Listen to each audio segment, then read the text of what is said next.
Hello दोस्तों, GK में आप लोग का स्वागत है। तो कल के क्लास में हम लोग ने शक वंश देखा था, ठीक है, पढ़े थे। और शक वंश के बारे में कुछ हम बताए थे। तो वहाँ से भी जाकर क्लास देख सकते हो, पीछे जिसका छूट गया है। आज का क्लास समझ में ना आए तो क्या करोगे, तो जाके पीछे क्लास वो वाला देख लोगे, ठीक है। पीछे देखने से ये होगा कि छूटा हुआ चीज़ देखोगे तो समझ में आएगा। आज का जो क्लास है, यदि ना समझ में आए तो पीछे देखो, 2-3 क्लास पीछे दे दिया है, उसमें लिखवाए भी थे हम। क्या क्या लिखवाए थे? तो ISPK, ठीक। तो ये चीज हम बता दिए थे, ये इतना चीज हम बता दिए। इतने में हम क्या क्या चले हैं, यहाँ पर इंडो ग्रीक आया था। इंडो ग्रीक माने हिंद यूनानी। कौन से? हिंद यूनानी। तो हिंद यूनानी के बारे में हम बता दिए हैं, ठीक है, इससे पहले क्लास में। अभी चल रहा है शक वंश। क्या चल रहा है? शक वंश, ठीक। तो शक वंश चल रहा है, तो अभी तो ये चालू हुआ है, इसके बाद पल्लव आएगा। तो ऐसे करके कनिष्क, तो ऐसे कह के हम क्या करेंगे कि सभी पढ़ लेंगे। तो 4 पढ़ाए थे, जिसमें हम बताए थे पहले के क्लास में ये बात बोले थे कि विदेशी जब का हुआ था कि मौर्य वंश जब था, तो मौर्य वंश क्या, ये तो बता दिया है। तो मौर्य वंश जब समाप्त हो रहा था, समाप्त हुआ जब बृहद्रथ को हरा दिया था, उसके बाद कौन सा आया था? शुंग वंश। तो पुष्यमित्र ने क्या किया, तो हरा दिया था। तो मौर्य वंश जब समाप्त हो रहा था, तो उस समय क्या हुआ कि विदेशी 4 आक्रमण हो गए थे। क्या हुए थे? तो विदेशी 4 आक्रमण हो गए थे, जिसमें सबसे पहला आक्रमण कौन सा था? तो सबसे पहला ये जो अभी लिखवा है उसी के हिसाब से चल रहा था। जो अभी लिखवा है कि 4 जो विदेशी आक्रमण हुआ था, क्या हुआ था? तो 4 विदेशी आक्रमण हुआ था। क्या हुआ? 4 विदेशी आक्रमण हुआ, ठीक। ये कब हुआ था? तो जब मौर्य वंश समाप्त हो रहा था ना, उस समय क्या हुआ कि विदेशी आक्रमण हुआ 4। तो 4 जब हुआ तो इसी समय पहले वाले में तो हम बता दिए, जब हिंद यूनानी के बारे में बताए थे, तो वहां पे शुंग वंश पे भी पुष्यमित्र था, उसके समय पर भी आक्रमण किया था, तो लेकिन क्या हुआ था, तो हार गया था। ये चीज हम बता दिए थे, ठीक। तो 4 विदेशी आक्रमण हुए। तो नहीं, 4 विदेशी आक्रमण उस समय कौन कौन से हुए, ध्यान पे यदि नहीं आ रहा है, नहीं समझ में आ रहा है, तो यहां से देखो, इसको याद कर लेना, ISPK, इसको याद कर लो, ठीक। ये चीज याद करोगे तो यहां से क्या होगा, देखो यहां से इंडो ग्रीक आएगा। इंडो ग्रीक में, इंडो ग्रीक के बाद क्या होगा, इंडो ग्रीक को हम लोग क्या कहेंगे हिंदी में? तो हिंद यूनानी। हिंद यूनानी पहला आक्रमण ये हुआ था। ये फर्स्ट चरण और द्वितीय चरण, 2 चरण थे, ठीक है। इसमें 2-2 शासक हुए थे। ये चीज हम पीछे के क्लास में बता दिए, जिसको छूटा है वो जाके पीछे के क्लास देख लो, ठीक है। नहीं आए, ये कहाँ से आया? तो हिंद यूनानी, तो इसके क्लास हम पहले दे चुके हैं, ठीक। आगे चलते हैं। पहला ये हो गया। दूसरा जो है क्लास, वो हम लोग शक वंश के बारे में पढ़ रहे हैं। शक वंश के बारे में पढ़ रहे हैं, अभी चल रहा है। क्या हो रहा है? तो शक वंश अभी चल रहा है। तो दूसरा तो ये हो गया शक, पहला हो गया इंडो ग्रीक माने यूनानी। तीसरा जो है वो आएगा पल्लव वंश। क्या आएगा? तो पल्लव, पल्लव आएगा। क्या आएगा? तो पल्लव, आधा ल आएगा, पल्लव वंश आएगा, ठीक है। पल्लव वंश आएगा। उसके बाद हिंदी में हो तो मिला लेना, ठीक है। पल्लव वंश आएगा। उसके बाद चौथा जो आएगा कुषाण आएगा। क्या आएगा? कुषाण वंश। तो ये 4 विदेशी आक्रमण हुए थे मौर्य साम्राज्य के पतन या खत्म होने के बाद, ठीक। जिसमें हम लोग ने पहला को पढ़ लिए, पहला जो है वो देख लिए, हिंद यूनानी के बारे में बहुत अच्छे से क्लास कर लिए, ठीक। उसके बाद अब शक चल रहा है। शक क्लास कल चला था कुछ, जहाँ तक हम लोग नासिक में देखे थे। कल के क्लास में ये हम लोग ने देखा था कि जो नासिक के क्षेत्र था, वहाँ का जो कौन था, तो नहपान था। कौन सा? तो नहपान जो था, थोड़ा पीछे जाके आ जा रहे हैं आगे, क्योंकि पीछे का क्लास तब समझ में आएगा। जो नहपान था, कौन था? तो जो नहपान था, नहपान जो था इसने, ये कौन सा, नासिक के था, कहाँ के था, नासिक, और नासिक ये कहाँ है, तो महाराष्ट्र, कहाँ पे आएगा, तो महाराष्ट्र, महाराष्ट्र, ठीक। तो महाराष्ट्र के, तो ये नहपान था, कौन सा था, तो नहपान था, नहपान, नहपान था। तो नहपान जब क्या हुआ कि इसने आक्रमण किया था, आक्रमण किस पे किया था, इसने आक्रमण किया किस पर, तो गौतमी पुत्र सातकर्णी, गौतमी पुत्र किस पे, तो गौतमी पुत्र सातकर्णी, गौतमी पुत्र सातकर्णी पर इसने आक्रमण किया। नहपान ने क्या किया, नहपान ने गौतमी पुत्र सातकर्णी पर क्या किया था, तो आक्रमण किया था। लेकिन क्या हुआ कि पराजित हो गया, हार गया था, क्या हुआ था, हार गया था। तो उसी के समय ये क्या किया कि गौतमी जो था, जो सातकर्णी था, इसने क्या किया कि एक सिक्का था, उस समय सिक्का चलाया, कौन चीज चलाया, तो एक सिक्का, और सिक्का पर एक और नहपान का चित्र था और एक और गौतमी सातकर्णी का चित्र था। ठीक है, तो ये जो है क्लास, ये हम पीछे के क्लास में बता दिए हैं। ठीक, अब ये गौतमी सातकर्णी कहाँ से आया, तो ये सातवाहन वंश था, कौन सा था, तो सातवाहन वंश, और ये चीज हम पीछे बता दिए हैं, क्या हुआ है, तो ये जो है सातवाहन हम बता चुके हैं। और बार बार एक चीज नहीं बताएंगे, लास्ट जब क्लास होगा तो उसमें हम बता देंगे, ट्रिक दे देंगे। और या तो यदि कहाँ पर दिए हैं, तो यही जो यूट्यूब चैनल है वहाँ पर जानो, जो यूट्यूब ये चैनल है, इस यूट्यूब चैनल के जो सर्च बॉक्स है वहाँ क्या करना है, यदि नहीं मिल रहा है तो सर्च बॉक्स पे वहाँ लिख लेना @ और रुद्र लिख देना, और 215, कितना, 215 इतना लिख देना, और इसको सब्सक्राइब कर लेना। ठीक है, तो ये तमाम चीज़ जो class line by line, chapter by line by line दिया गया है, जिसमें क्लास भी लिखा हुआ है, क्लास 1 2 ऐसे, और वैसे भी नहीं होगा ना तो वहाँ लिख दिया गया है कि सातवाहन वंश, मौर्य वंश, गुप्त नहीं पढ़ा है अभी, गुप्त वंश नहीं, गुप्त काल नहीं पढ़ा है, तो वहाँ पर क्या क्या पढ़ाएगा, हर्यक वंश बता दिए हैं, हर्यक वंश के बाद शिशुनाग वंश, नंद वंश, मौर्य वंश, शुंग वंश, कड़क वंश, सातवाहन वंश, तो ये तमाम चीज़ हम बता दिए हैं। उसके बाद ये जो 4 आक्रमण हुए विदेशी, उसमें भी बता दिए, हिंद यूनानी बता दिए। उसके बाद कौन सा बताए, तो शक चल रहा है अभी, शक आज खत्म हो जाएगा। उसके बाद आ जाएगा पल्लव वंश, उसके बाद कौन सा आएगा, कुषाण वंश, उसके बाद हम लगेंगे गुप्त काल। तो ऐसे करते करते हम लोग हिस्ट्री को पढ़ेंगे, ठीक, देखेंगे। तो जिसको भी छूटा है वो जाके पीछे क्लास देख ले। यहाँ से हो गया, लास्ट में बता देंगे, वहाँ सब बता दिए, पढ़ा दिए, तो बार बार बताना अच्छा बात नहीं है क्लास में डेली।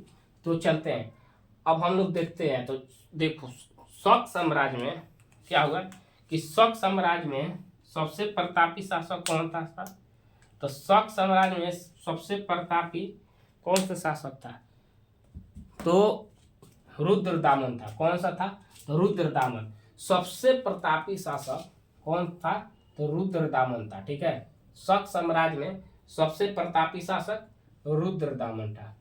ठीक, इसके बारे में आज हम लोग देखेंगे। पीछे हम जब ये थोड़ा जब पढ़ा रहे थे मौर्य वंश, उसमें इसके बारे में थोड़ा जिक्र किए थे। मौर्य वंश में बताए थे कि इसने भी क्या किया था, जब चंद्रगुप्त मौर्य ने क्या किया, तो जो सुदर्शन झील बनाए थे उसको ये पुनः ये भी निर्माण कराया था। तो वहाँ हम इसके झलक दिए थे, मैंने कुछ पढ़ाए थे इसके बारे में, बोले थे जो रुद्रदामन है। तो वहाँ अच्छा से नहीं हुआ था, लेकिन यहाँ क्लास में पूरा अच्छा से देख लेंगे हम लोग। वहाँ थोड़ा सा हिंट दिए थे। तो शक साम्राज्य के सबसे जो प्रतापी शासक कौन सा था, तो रुद्रदामन। ठीक, ये तो हो गया। ठीक, इसने सातवाहन वंश, अभी तुरंत बोले ना सातवाहन, अब यहाँ सातवाहन लिखे है ना तो ढेर लोग को दिक्कत हो कि सातवाहन क्या है। ये सातवाहन लिखे हैं, इसमें ढेर लोगों को दिक्कत हुआ कि ये क्या चीज है। तो सातवाहन यहाँ छोड़ दिए, सातवाहन वंश होगा, ठीक है, सातवाहन वंश। क्या? तो सातवाहन वंश के उसमें कौन से थे? तो वशिष्ठ पुत्र। किसके? तो वशिष्ठ के बेटे। किसके? वशिष्ठ के बेटे। कौन? पुलमामी को क्या किया? तो रुद्रदामन ने पराजित किया था। क्या किया था? पराजित किया था। रुद्रदामन जो था वो क्या किया था? तो इनको पराजित किया था। ठीक है, इतना समझ में आ गया। तो पुलमामी को कौन पराजित किया था? तो रुद्रदामन ने किया था। किसका पुत्र थे? तो वशिष्ठ पुत्र थे। वशिष्ठ के पुत्र के थे तो पुलमामी थे। तो इसको पराजित कौन किया? तो रुद्रदामन। ठीक, आगे चलते हैं, आगे देखते हैं। आगे चल के हराया था। ठीक, अब रुद्रदामन ने क्या? तो रुद्रदामन ने क्या किया कि जो गुजरात है, क्या है? तो गुजरात में, जो गुजरात है वहाँ सौराष्ट्र प्रांत कौन सा था? तो सौराष्ट्र प्रांत में, सौराष्ट्र जो प्रांत है उसमें क्या किया कि जो गिरनार पहाड़ी है, कौन से? तो गिरनार पहाड़ी जो है, गिरनार जो पहाड़ी है उसमें क्या हुआ कि चूनागढ़ अभिलेख मिला। क्या हुआ? तो चूनागढ़ अभिलेख मिला। कहाँ मिला? तो जो गुजरात के कौन है? तो सौराष्ट्र है, जहाँ गिरनारी पहाड़ है, वहां पर कौन सा अभिलेख मिला? तो चूनागढ़ अभिलेख मिला। ये भारत का तो ये भारत का पहला अभिलेख था। ये भारत का पहला अभिलेख था। ठीक, जो चूनागढ़ अभिलेख मिला ये भारत का पहला अभिलेख था। ये किस में लिखा हुआ था? तो ये संस्कृत भाषा में लिखा हुआ था। किस में लिखा हुआ था? तो ये संस्कृत भाषा में लिखा हुआ था। तो पूछेगा क्वेश्चन कि भारत का सबसे पहला अभिलेख, तो ये ऑप्शन में भी डालेगा। चूनागढ़ अभिलेख आएगा तो वहां टिक लगाना है। ठीक है, तो चूनागढ़ अभिलेख जो था पहला था। और आगे चलते हैं तो अब देखते हैं जब चंद्रगुप्त मौर्य थे। कौन? तो ये चंद्रगुप्त मौर्य कौन थे? चंद्रगुप्त मौर्य का हुआ कि गुजरात में चंद्रगुप्त मौर्य ने गुजरात में का क्या? तो गुजरात में जो सौराष्ट्र है, क्या है? तो सौराष्ट्र है, वहां पर क्या किया कि जो सौराष्ट्र है वहां पर सरकारी, क्या? तो सरकारी जो पैसा होता है, सरकारी खजाना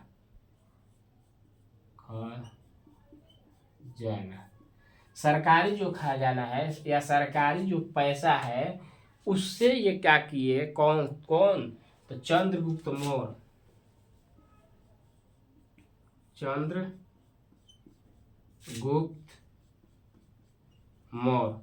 तो जो चंद्रगुप्त मौर्य थे ये क्या किए कि सरकारी खजाना से इन्होंने क्या किया? तो सुदर्शन झील का निर्माण किया, बनवाया। ठीक, निर्माण किया। सुदर्शन जो झील है गुजरात के सौराष्ट्र में, उसका निर्माण कौन किए थे? तो चंद्रगुप्त मौर्य। ये मौर्य वंश में बना था। ठीक है, कैसे बना था? तो वहाँ के सरकारी जो खजाना होता है, सरकारी जो पैसा होती है, उससे क्या हुआ था? तो ये बना हुआ था। ठीक है, इतना क्लियर। तो पूछेगा कि जो सुदर्शन झील है वो कौन बनवाया था? ठीक, तो ये मत मार देना कि रुद्रदामन। ठीक है, ऐसा मत कर देना कि रुद्रदामन की बनाया था, गलती हो जाएगा। कौन बनाया था? तो चंद्रगुप्त मौर्य। कौन? चंद्रगुप्त मौर्य। हाँ, पहले हम ये चीज बताए थे कि रुद्रदामन क्या किया था, तो उसको निर्माण माने वो क्या होता है कि घर बन जाता है। ये पीछे भी बताए थे, घर बना हुआ है और कहीं से छत गिरने लगता है, जो चार छोड़ के गिरने लगता है। तो जब गिरने लगता है तो क्या करते हैं हम लोग? तो उसको पुनः एक बार छापा मरवा के या प्लास्टर फिर से करा के उसमें मसाला लगा के फिर से उसको चिकना के पेंटू मार देते हैं। क्या करते हैं? तो पेंटू मार देते हैं। ठीक है, तो वैसे करते हैं। तो क्या हम लोग बना दिए उस मकान को? उस मकान को हम लोग नहीं ना बनाए। उस मकान को कौन बनाए? हमारे जो पूर्वज हैं, पिताजी हो बनाए हो या दादाजी बनाए हो। तो वैसे तो वही चीज इसमें भी है कि जो चंद्रगुप्त मौर्य थे उन्होंने क्या किया था, तो सुदर्शन झील को क्या किया था, तो बनाया था। लेकिन अब आगे चलते हैं, उसका जब वो बना दिए तो टूटेगा फूटेगा, तो उसको पुनः निर्माण कौन किया था, उसका पुनः निर्माण कौन किया था उस झील को, तो रुद्रदामन कौन किया था। तो पुनः उसका जो मरम्मत बोलते हैं, दामन, गलती हो जाएगा, रुद्रदामन, रुद्रदामन जो है उसको क्या किया था, तो उसको पुनः निर्माण किया था। ठीक है, जो ढह गया था, टूट गया था, गिर गया था, तो उसको पुनः निर्माण करवाया था। ठीक है, तो कौन बनाया था, तो रुद्रदामन। और हाँ, अब बोलेगा कि रुद्रदामन बनवाया था, तो इसकी अधिकारी जो अधिकारी थे उनका नाम क्या था, पूछ देगा एग्जाम में कि रुद्रदामन ने तो पुनः निर्माण किया था, लेकिन उनके अधिकारी का क्या नाम था, ऐसे पूछ सकता है कि उनके अधिकारी का क्या नाम था। वो तो बनाएंगे नहीं, घर बनता है तो घर का हम लोग बनाते हैं, हम लोग घर नहीं बनाते, मिस्त्री बनाता है ना। हम लोग तो केवल ला के दे देते हैं जो मटेरियल है, या हम लोग देते भी नहीं है, मंगा लेते हैं, पैसा दे देते हैं। तो वैसे ही क्या रुद्रदमन बनाया था, नहीं, उसका जो सरकारी मने उस समय उसके जो अधिकारी था, कौन सा था, जो अधिकारी था उसका नाम क्या था, तो सुखी साख। तो सुखी साख ने क्या किया था, तो उस झील को पुनः निर्माण किया था। ठीक है, इतना आ गया समझ में। अब आगे चलते हैं, इसके बाद भी इस झील को पुनः निर्माण किया गया था, वो कौन किया था, तो गुप्त शासन काल में। कब, तो गुप्त शासन काल में। कब हुआ था, तो गुप्त शासन काल में भी इसका निर्माण हुआ था, जिसे स्कंद गुप्त ने पुनः निर्माण करवाया था। ठीक है, तो पुनः निर्माण पूछेगा इस तीनों को, यदि मान लो कि पूछ दिए सुदर्शन झील का पुनः निर्माण कौन कराया था। ठीक, और पुनः निर्माण में चंद्रगुप्त मौर्य भी दे दिया, और ये इसको गायब कर दिया, रुद्रदामन को क्या किया, नहीं दिया ऑप्शन में, और वहां दे दिया स्कंद गुप्त, तो वहां इसको ये भी पुनः निर्माण किया था। तो इसका ये भी हो जाएगा इसका उत्तर।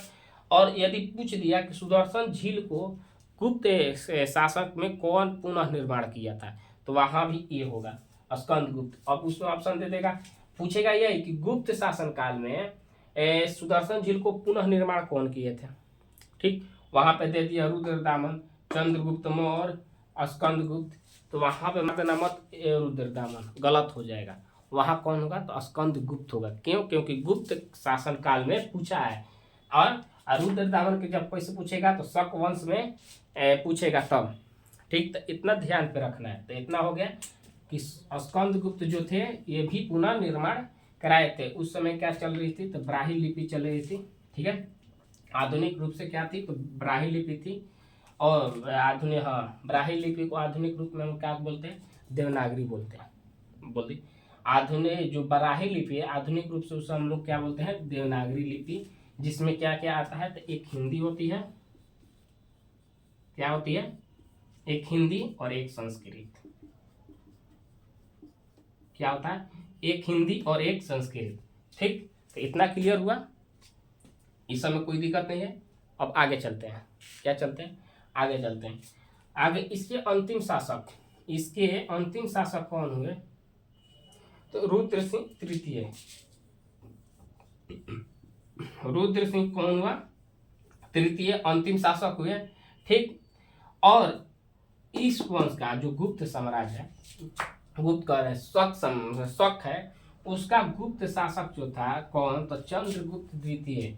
चंद्रगुप्त द्वितीय, चंद्रगुप्त मौर्य मत बोलना, चंद्रगुप्त द्वितीय जो था, तो उसने क्या किया कि शक के साम्राज्य को सर्वनाश कर दिया। शक जो साम्राज्य है उसका पूर्णतः एकदम समाप्त कर दिया, उसको सर्वनाश मैंने खत्म कर दिया। ठीक है, तब पूछेगा क्वेश्चन में कि शक साम्राज्य को सर्वनाश करने वाला कौन है, शक साम्राज्य को सर्वनाश करने वाला कौन है, तो वहाँ क्या लिखोगे कि चंद्रगुप्त द्वितीय। चंद्रगुप्त द्वितीय ने क्या किया था, तो शक साम्राज्य के जो पूर्णतः उसका सर्वनाश कर दिए थे। ठीक, इतना समझ में आ गया। अब आगे चलते हैं। और करके क्या किए कि वो विक्रमादित्य उपाधि धारण कर लिया। क्या किए थे? तो विक्रमादित्य उपाधि धारण किए थे। और इसमें हम बताए थे कि क्या इन लोग क्या किए थे कि शक साम्राज्य वाले लेना कि विक्रमादित्य उपाधि को नहीं शक संवत को धारण किए थे। उसमें हम क्लास में पीछे के क्लास में बताए थे। ठीक, तो फिर उसके बाद क्या हुआ कि गुप्त शासन काल में क्या आ गया था, तो शक इसने क्या किया कि विक्रमादित्य उपाधि का धारण कर लिया। लेकिन उसके बाद भी आगे चल के क्या हुआ ना कि जब कनिष्क आया, यहाँ देख लो पहले शक के शासन का प्रारंभ कब हुआ था? तो 78 ईस्वी में। कब हुआ था? तो 78 ईस्वी में हुआ। और आया और हुआ उसके बाद जो कनिष्क था, कौन सा था? तो कनिष्क। ठीक, इतना तो हो गया, ये जो बताया है वो चीज हो गया। जो कनिष्क था कौन सा था? तो कनिष्क उसने क्या किया कि उसने एक कैलेंडर को लाया। क्या लाया? तो एक कैलेंडर को लाया। ठीक है, इसको हटा दे रहे हैं। ये जो होता है, जो देखो पहले एक मिनट यहाँ देख लो, जो ये लिखे होते हैं, बनाए होते हैं, तो इसका तो पीडीएफ हमारे पास नहीं है, ना हम पीडीएफ देंगे। तो पीडीएफ भी नहीं है, तो क्लास करते हो तो एक चीज़ लिख लो, क्योंकि हमारे देखो हम ऐसे मुंह से बोलते लिखवा देते, उसमें हमको कोई दिक्कत नहीं है। क्या करते? लिखवा भी देते, बोल के लिखवाते। लेकिन हम क्या करते हैं, इसलिए करते हैं कि इसको जो है ना सब देखो शॉर्ट में हम लिख लिए, शॉर्ट में लिख देते हैं।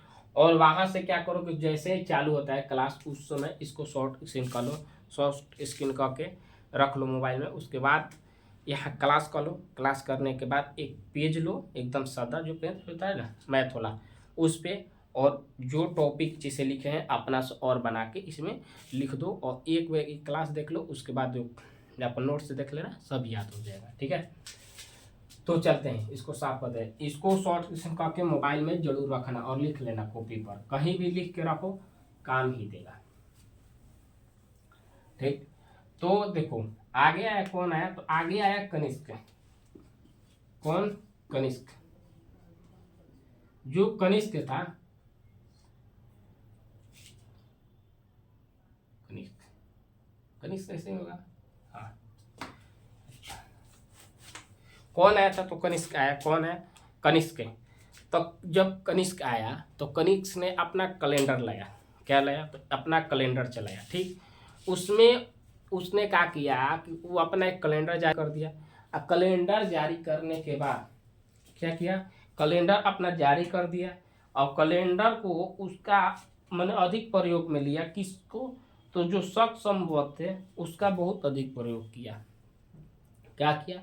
तो शक संवत में इसने बहुत प्रयोग किया था। ठीक, तो कौन किया था? तो शक के।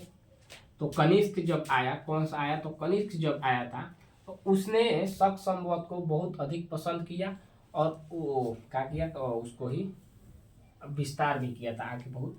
तो शक हम लोग यही पढ़ने लगे, हम लोग को भी अच्छा मैंने ये अच्छा लगा था। ठीक है, तो हम कल की क्लास जो है ना उसमें कैलेंडर के बाद हम देखेंगे बहुत अच्छा से। जो कैलेंडर के बाद ग्रेगोरियन कैलेंडर है उसके बारे में हम लोग देखेंगे। और इस जितना है विक्रमादित्य और शक संवत, तो इसके बारे में हम लोग कल के क्लास में देखेंगे। ठीक है, आज की क्लास में हम लोग इतना ही रहने देते हैं। कनिष्क ने कनिष्क क्या किया था? तो मैंने शक संवत को बहुत अधिक पसंद किया था, आधुनिक मैंने बहुत प्रयोग किया था। ठीक है, तो इसने प्रयोग किया था। तो इसके बारे में अब देखो इतना तो हो गया। तो कल के जो क्लास होगा उसमें हम लोग ग्रेगोरियन कैलेंडर है उसके बारे में हम लोग देखेंगे। उसमें ये देखो आज के जो ईस्वी सन है, क्या आज का जो डेट है, और मैं मान लो कि आज जो भी दिन है, आज क्या है? तो 14 है, 14 4 मार्च अप्रैल 4 है ना? हाँ 4 और 2024। तो इस दिन को हम लोग शक संवत से विक्रमादित्य कैलेंडर से देखेंगे। तो ये कब है? तो इसके बारे में हम लोग कल देखेंगे, बहुत अच्छा से विस्तार रूप से समझेंगे कि आज के दिन में कितना घटाते हैं कितना जोड़ते हैं। तो ये सब हम बता देंगे कि अभी जो है वो शक संवत से किस तारीख को होगा, मैंने किस काल में किस समय में कितना ईस्वी सन होगा, इसके बारे में हम लोग कल देखेंगे। ठीक है, तो कल का क्लास छोड़ना मत, कल की क्लास बहुत अच्छा क्लास होने वाला है। और आज जो है वो क्लास क्या करना है, अपने दोस्तों को शेयर कर देना है, ठीक है। और आज जो नहीं समझ में आया तो इससे पहले जाए क्लास देखो, तो वहाँ जाओगे तो मिल जाएगा सब, जो यूट्यूब है उसी पे जाओ और वहीं से सर्च करके जो लो, जितना क्लास है वो क्लास सब इसी पर है, ठीक है। इस यूट्यूब चैनल पर जाओ और यहाँ से ऐड ग्रेड डालो, ये ऐड ग्रेड डाल के फिर से चलते हैं, ऐड ग्रेड क्या लिख देते हैं, ऐड ग्रेड रुद्र 215 ये डाल के सर्च करो। यहाँ पर हिस्ट्री और मैथ का भी क्लास कल से चालू हो जाएगा, आज संडे है तो कल से सोमवार से चलेगा। मैथ का क्लास भी इसी चैनल पे आएगा, दोनों चलेगा। तो जल्द जितना से जितना को जोड़ो, ठीक है। मिलते हैं कल के क्लास, बहुत ज़्यादा टाइम हो गया, ज़्यादा लंबा वीडियो नहीं, कल मिलते हैं, ठीक है। कल क्लास मत छोड़ना।